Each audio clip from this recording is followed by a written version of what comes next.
Meie uus klient just andis meile Facebooki ja mujale ligipääsud ja nüüd me paneme talle kampaania ja kõik süsteemid valmis.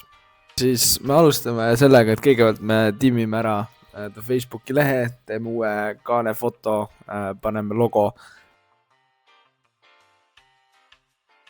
Uus profiilifoto ja kaanefoto on olemas, näeb juba palju parem välja. Nüüd teeme valmis reklaamisisu ja põhimõtteliselt paneme reklaamikampaania valmis.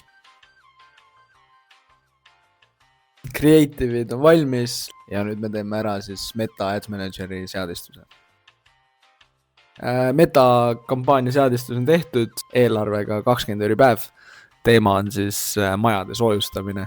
Järgmiseks me paneme valmis siis integratsiooni müügihaldustarkvarasse, et me saaksime ka kõiki sisse tulevad päringuid siis mugavalt hallata. Kui tuleb päring sisse, siis me ise helistame igale päringule, kvalifitseerime nad ära ja lepime siis kokku projektijuhile telefoni kõne aja.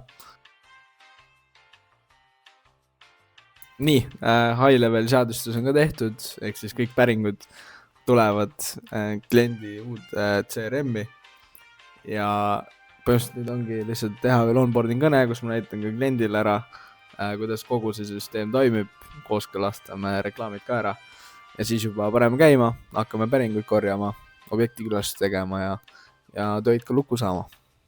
Kui sa soovid oma ettevõttele sarnast süsteemi, siis lihtsalt kirjuta mulle ja saame teha tasuta konsultatsiooni.